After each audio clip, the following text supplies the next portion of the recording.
और भाई हम तो यो अपने मुंह तो यूं कहा, हे परमपिता परमात्मा, अगर आप हमारी सुनते हो और हमारे ऊपर कृपा करो तो एक नहीं 10 रूपों में जो सुना, जैसे आपने ब्रह्मा विष्णु और शिव के रूप में भी भक्त हुए, इसी प्रकार आप और पंडित जी में कोई भेद नहीं। मैं तो मानता नहीं, आप ही का स्वरूप है पंडित जी, और आप अपने स्वरूप को 10 रूपों में भी भक्त करके लक्ष्मी चंद पैदा कर दो, इस कलयुग का सुधार हो जाएगा, इसका कल्याण हो जाएगा, फिर सतयुग आ जाएगा और इस पाप का नाश हो जाएगा।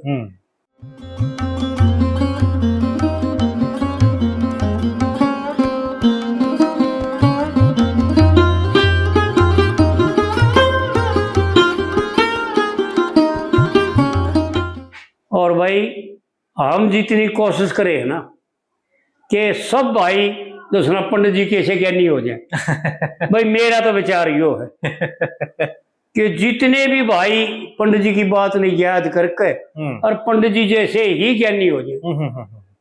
पंडित जी कवि नहीं थे, मैंने कई बार बता रखा है, ध्यान रखें भाई, कवि कुछ और चीज होता है और विद्वान कुछ और चीज होती है।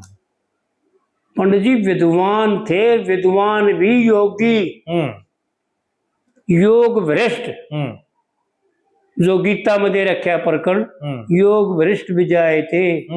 हे अर्जुन, अर्जुन ने प्रश्न किया 7वें अध्याय में, छठे अध्याय में के आखिरी में कि महाराज यूं बताओ, कहीं आपकी प्राप्ति में लगे हुआ संसार को छोड़ देवे और आपकी प्राप्ति ना हो पावे, इतने शरीर छूट जाए तो कहीं वो बादल की तरह छिन्न भिन्न तो नहीं हो जाता, यानी बर्बाद तो नहीं हो जाता। तो वहां पर भगवान तसल्ली करके बताते हैं अर्जुन को कि ना अर्जुन, मेरे एक नाम का विनाश नहीं होता, और ये तो योगी है जी, योग वरिष्ठ विजय थे। हे अर्जुन, इस योगी के 4 किस्म है। पहला जन्म श्रीमानों के घर में, दूसरा जन्म योगियों के घर में, तीसरा जन्म ज्ञानियों के घर में, यानी और उस शरीर से जो शेष काम उसका रह गया उसको प्राप्त कर लेगा। जैसे पंडित जी आए थे, यानी 42 वर्ष खातर तो समय मिल गया जी, क्योंकि 42 वर्ष इसलिए मिले पंडित जी ने कि भाई 24 वर्ष तो उसने अपना समझण में और अपने कुछ बचे हुए शेष संस्कारों को खत्म करने में समय बिताना पड़े, और लोगों से अपनी निंदा करवाई। बड़े सियाने थे, लोगों से अपनी निंदा करवा कर अपने जल्दी से जल्दी निपटा लिए सारे उनको दे दिए जी। और 18 साल के दौर में केवल ब्रह्म ज्ञान का त्याग मैं कई बार सोचा करूं कि न्यू कहे मैं कई बार मैं चलेगा उड़न रेल है, और एक फोन में वो पंडित जी की कविता फिट कराता ही, मगर भाई ये कर दे, तो वो ने बोला ब्रह्म ज्ञान कर दो,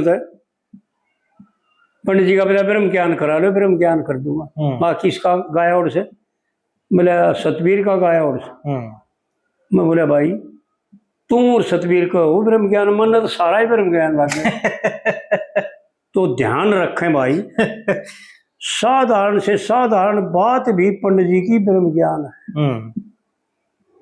ब्रह्म ज्ञान पहले तो यूं पूछो कि कहते किसे,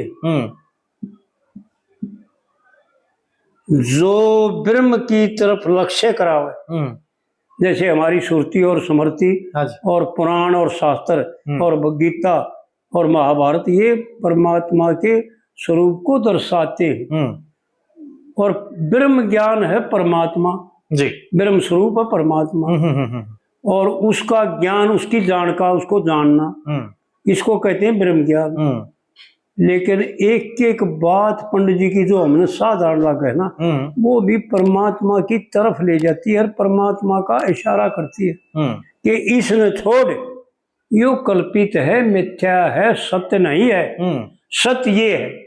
इसको तलाश करें जी। तो वो ब्रह्म ज्ञान है सारा का सारा। हाँ बिल्कुल जी।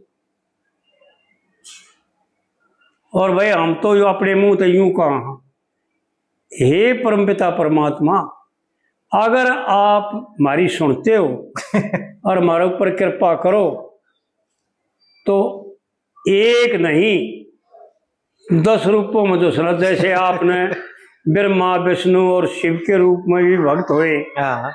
इसी प्रकार आप और पंडित जी में कोई भेद नहीं।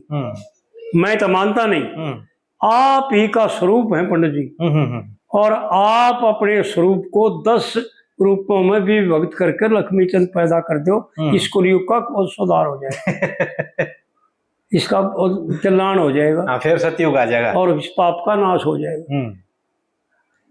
एक दो में उतार नहीं पातेगी इतना, क्योंकि एक दो तो हमारे कैसे बतेरे बेटा पर कौन सुना इसलिए 10 रूपों में आओ। हाँ जी।